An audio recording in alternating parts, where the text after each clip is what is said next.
I de næste 30 minutter skal vi opleve flodbådssejlads i Irland. Kaptajn Norman Madsen har vi tidligere mødt her på kanalen, hvor han har sejlet i Frankrig og Italien. Turen starter i Dublin. Herfra skal man køre cirka 2 timer for at komme ud til en af de 5 havne, som er base for maritim camping i området. Mange kombinerer flodbådsferien med et par dages ophold i hovedstaden Dublin før eller efter sejlturen. Dublin er i sig selv en oplevelse værd. En levende by med et godt gågadestrøg. Spændende miljøer omkring floden Liffey, og skal man opleve den typiske Dublin-stemning, skal man besøge området Temple Bar, hvor også byens mange restauranter har til huse. Man kan sejle på Shannon Earn Waterways med sejlruter på ca. 365 km. Rent praktisk findes der 5 havne, som fungerer som baser fra nord til syd, og i den nordlige ende oplever man en række fine mindre søer og en flot nyrenoveret kanal med 8 automatiske sluser. Ja, velkommen ombord. Tak for det. Til dit sejlende luksushotel. Tak for det. Sæt dig ned, Norman, så kan vi jo kigge lidt på nogle ruteforslag. Ja, tak. For den næste uges tid. Ja, fordi nu er du kommet til Irland her, du har jo ikke været før. Det har jeg ikke, nej. Nej. Men det er jo spændende. Og man kan sige, at Irland, det er jo noget med nogle store, fantastiske søer, der er forbundet med kanaler. Ja. Og så har man jo her opgjort sig ulejlighed med at lave noget rigtig, rigtig godt kortmateriale. Ja, det kan jeg se. Den eneste forskel på, hvad vi kender fra andre lande, og specielt hjemmefra, er, at derhjemme har vi jo røde og grønne bøjer. Hvis du nu forestiller dig, at de grønne de er blevet sorte heroppe, Ja, lige præcis. så passer pengene. Ja. Inden man skal ud på en flodbådssejlads, så er der en meget vigtig opgave. Man skal nemlig proviantere. Så mange tror ikke, det kan godt være, at vi skal, fordi det er meget. Jo, det tror jeg godt. Det tror jeg også. Der er et gurk der.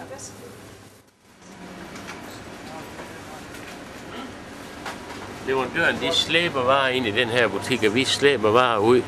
Og vi har fundet sådan en butik herinde i Garrick. Det er helt fantastisk. Butikken den ejes af en købmand på 84 år og hans kone. Og de arbejder fra 7 morgen til midnat hver dag. Så det er helt fantastisk. Og det, der er fantastisk, det er, at de bringer varerne ned i havnen til os.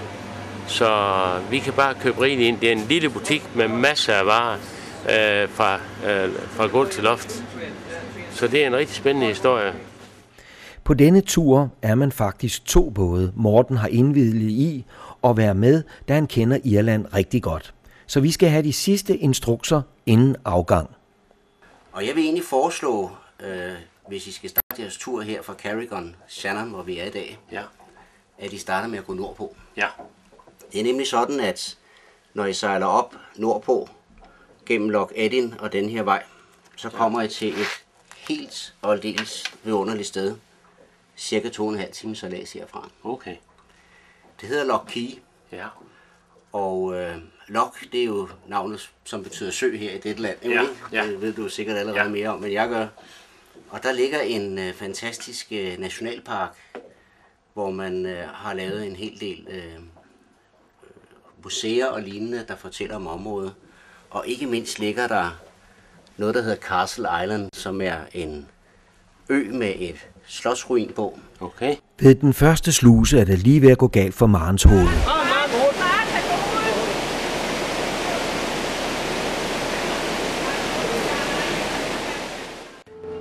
Nu gør vi jo altid meget ud af at huske at fortælle, at alle må og alle kan sejle de her både. Hvad synes du, Norman, i forhold til dine ture? Synes du, det har været kompliceret på noget punkt? Jamen altså, nu har vi jo haft den oplevelse, at mange har konfronteret mig med og spørger, er det ikke svært? Og det jeg må sige, det er noget, alle, som tør gå ombord i en båd, kan klare og har kræfter til det, selvfølgelig. Men det er faktisk meget let, og det er jo fantastisk hyggeligt og afslappende. Fordi båden bestemmer os mere eller mindre fart. Vi har på vores tv-tur valgt at sejle fra Carrick-on-Shannon, der ligger nogenlunde midt i sejlområdet. Vi fortsætter til Portumna i den sydlige ende af området. Ruten er 160 km og passer fint med en uges sejlads.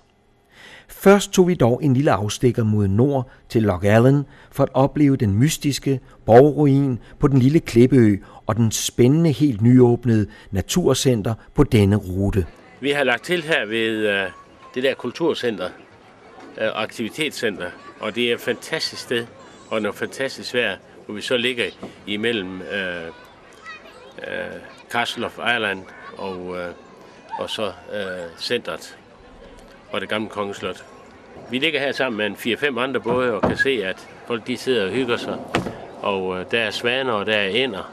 Og så er der lige kommet 4 svane unger til.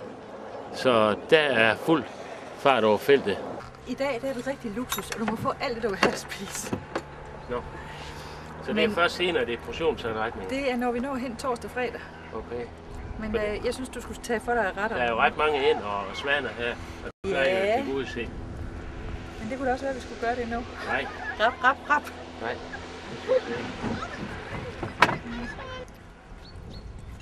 Jeg smager lige på den. Hvad var det, var? Ja, det var chilensk. Chardonnay. Bag ved mig her, der ser vi restmurene af Rockingham House. Og midt i, der er der bygget et tårn, som skulle forestille et nyt slot. Det gør det så ikke. Men, og vi kan se her rundt på græsset, hvor der er lagt fliser, det er det, der indikerer rummene i slottet. Vi er nu på vej ind i en spændende tunnel, som lå under kongeslottet Rockingham House, som blev bygget i 1600-tallet, men brændt ned i 1953. Så det eneste, der er tilbage af slottet, det er de her underjordiske gange. Og det, der er det spændende ved de her gange, det var, at det var personaleindgang, det var indgang til vareleverancer, fordi kongen ikke ønskede, at personalet skulle være synlige, hverken når de kom på job, eller når det blev bragt varer til slottet. Vi er nu på vej over til Castle Island, The Rock, et slot, som kongerne har haft siden det ældre århundrede. Der blev det bygget, og det var sådan, at de kongelige gæster herovre fra Rockingham, de blev inviteret derover til super beværtning. Så der er vi på vej over nu for at udforske det slot. Vi har hørt, der bor nogen derovre, og det må vi så over og kigge på, om det er tilfældet.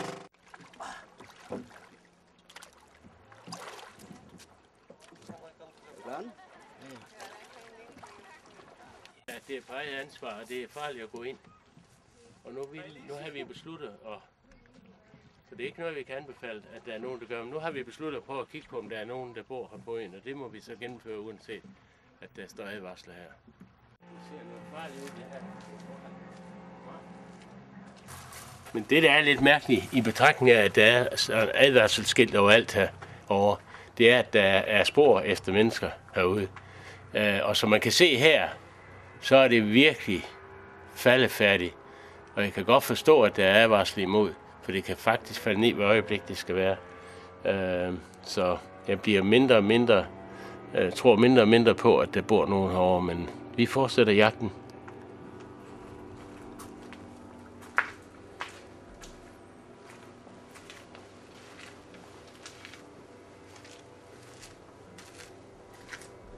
Hallo?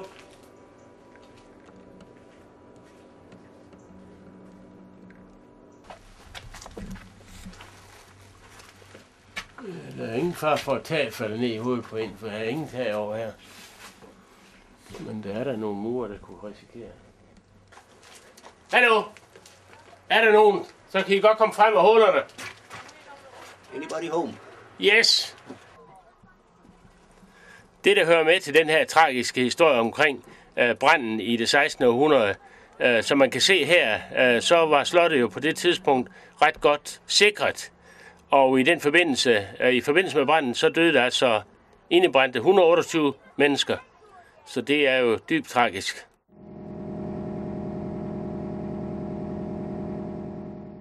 Det første, man gør her om morgenen på sådan en båd, det er at starte motoren, fordi der skal være varmt vand til bruser. Bruser og alle mulige faciliteter med varmt vand. Så det starter man altså med. Og så er det morgenmaden. Så det går man i gang med. Og det er selvfølgelig på gas, for det er jo det, man kan i sådan en båd.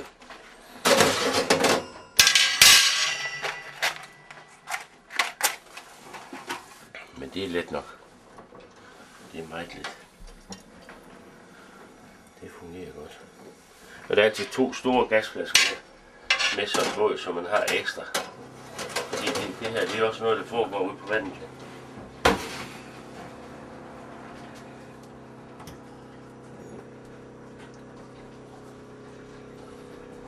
Og der er, jeg tror der er 500 liter frisk vand på sådan en båd, når man starter. Så der er masser af vand. Og så er den selvfølgelig også med hensyn til miljøet, så er det sådan, at man kommer i havn, så kan man de forskellige steder, så kan man tømme tanken for det beskidte vand, så man ikke lægger det ud i miljøet. Sådan. Kaffe, te. Så har Marianne lavet frisk frugt. Det er jo ikke dårligt. Så det kan da godt være, at man skal op en pudsning på brillerne. Ja. Men du kan godt se, det er ikke så faktisk meget med på Hilton. Nej, det er det ikke.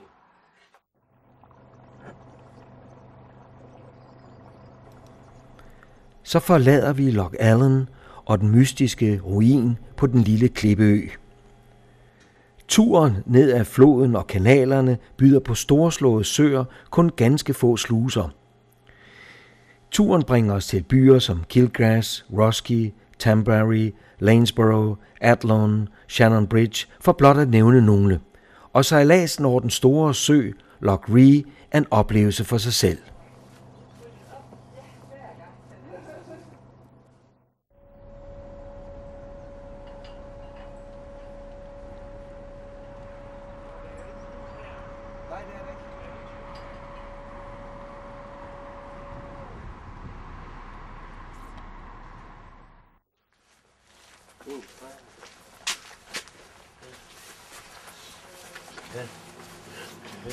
How are you Hello. all? Are you very well? Yes. Yes. You can go. Yes.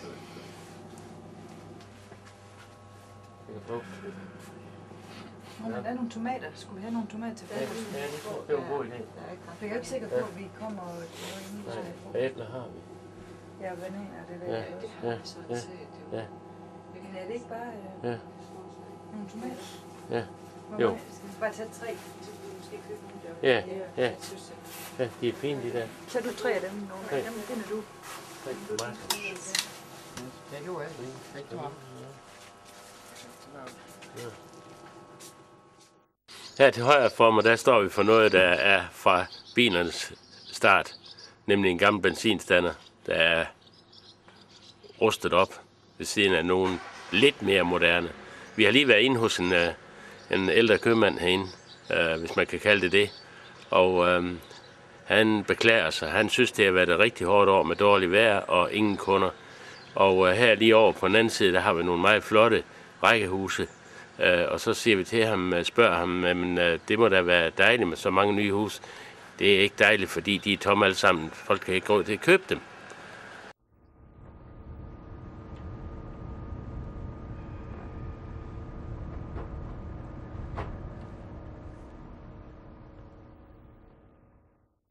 Vi sejler i dag her i Irland på det, de kalder den keltiske rute. Og uanset hvor man kommer frem af søerne, floderne, så dukker der nye ting op, nye overraskelser op og spændende ting. Og nu er vi lige kommet til en gammel bosættelse, en gammel borg, og den skal vi op og kigge på nu. Det ser rigtig spændende ud. Jamen, det er jo fascinerende, at man kan komme så tæt på fortiden og få lov til at opleve det. Og hernede til venstre, der kan vi se, altså vores båd ligger hernede tæt på, og hernede til venstre er der et par unge mennesker, der er kommet i kano og har slået deres telt op for natten og vil sove her. Her ser vi også inde i museet et eksempel på fortidens kompas, hvor vi ser øst her, og vi ser vest her, og vi ser nord, og vi ser syd. Og de var placeret uden for kirken i vest, øst, syd og nord.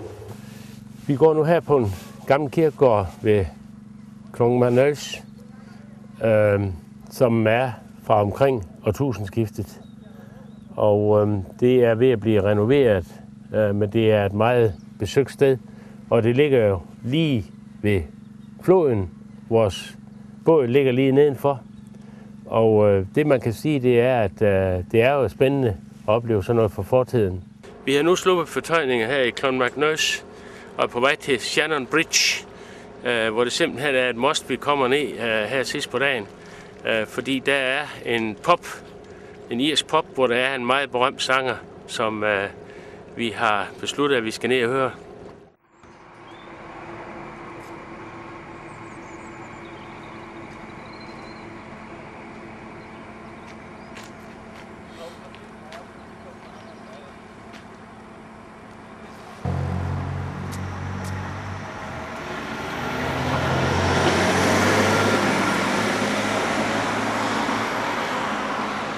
Det er godt nok et ydmygt sted, men jeg tror, det er herinde, at vi skal ind og opleve det her fantastiske irske musik, som er det hver onsdag aften. Vi var så heldige at komme onsdag aften. Så det tror jeg, det er. Det skal nok blive rigtig godt. Det glæder jeg mig til.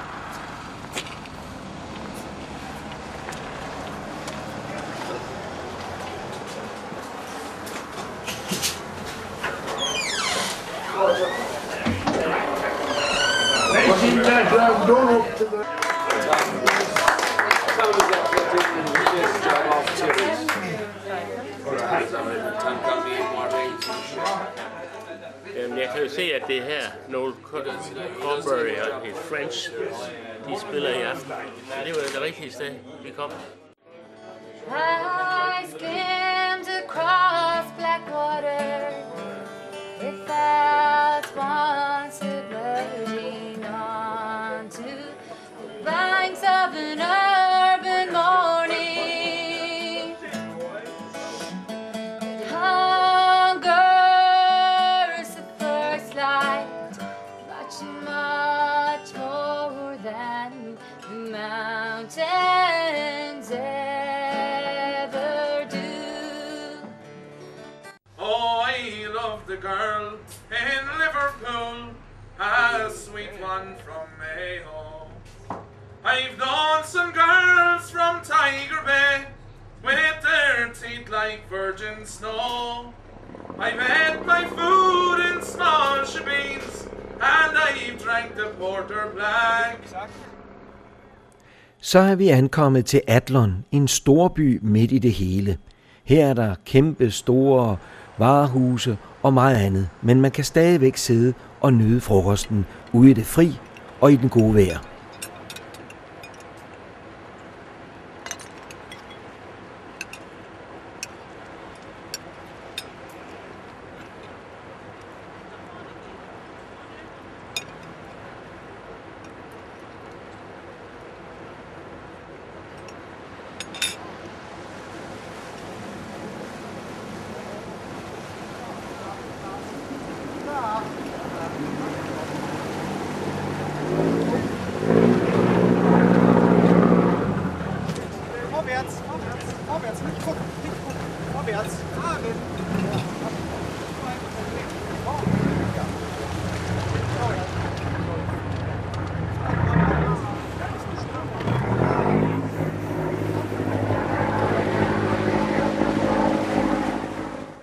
Og her til venstre, her har vi faktisk en halv bro. Den står som et monument for det. Så der er kun en halv, eller måske kun en tredjedel bro i forhold til, hvad det var. Og det har man altså valgt at lade stå som et monument for, at det blev ødelagt under krigen.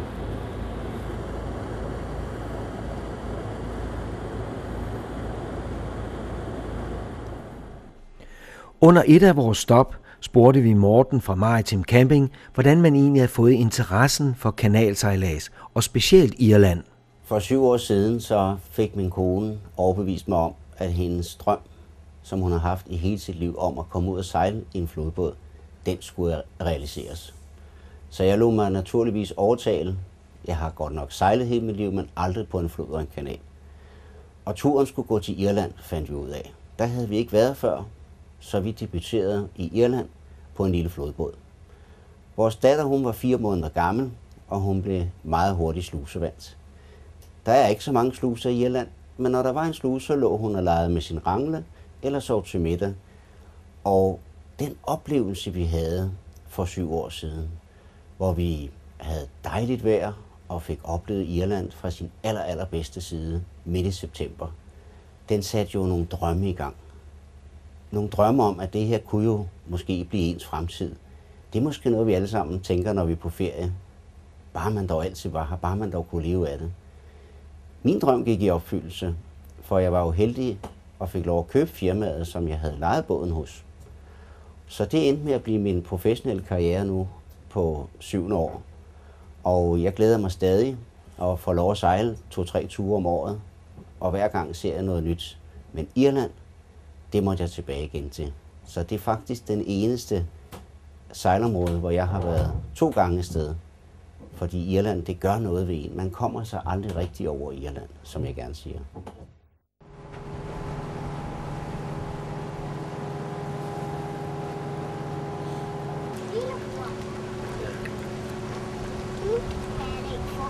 Oliver, er du glemt papiret i dag? Jeg skal papirer. Det er godt voksen. Du skal papirer. Ved du hvad? Jeg vil gerne have skæg. Du har også skæg deroppe. Ja, ved du, hvordan jeg fik det? Skæg. Du har også skæg deroppe. Oliver, ved du, hvordan jeg fik skæg? Nej. Det var, jeg gjorde sådan her. Bum. Jeg sagde. Jeg kan. Så. Nej, sådan her. Så jeg har taget tarmefinger. På den sidste dag var det dårligt vejr. Vi fik hjælp til at sejle bådene ind i havn, men her skete det, som ikke skulle ske. Morten havde en lille båd med påhængsmotor med, som blev sejlet i sænk. Mortens dreng Oliver havde en helt særlig version af den oplevelse. Vores lille Denki er sunget ude i verden, for der kom en mand, og vi troede, vi blev kidnappet, for så bændte den af, og så stod der bomber under båden, og det var vores lille Denki under vandet, for den lækkede med røven i vandet.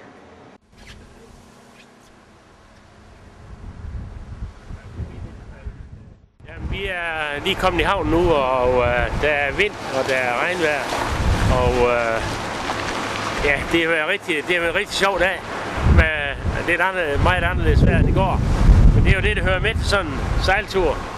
Og nu er vi ved at prøve at få rangeret båden på plads og få fyldt op med dieselolie og få tømt toilettanken og sådan nogle ting. Så det er ved at være slut på turen nu. Nu skal vi lige hygge os lidt i aften, og så rejser vi til Dublin i morgen og tager den sidste dag, og så rejser vi hjem på søndag. Men man skal ikke blive forskrækket over det her, selvom det er dårligt vejr, og det blæser, og det er jo med til at gøre det ekstra sjovt.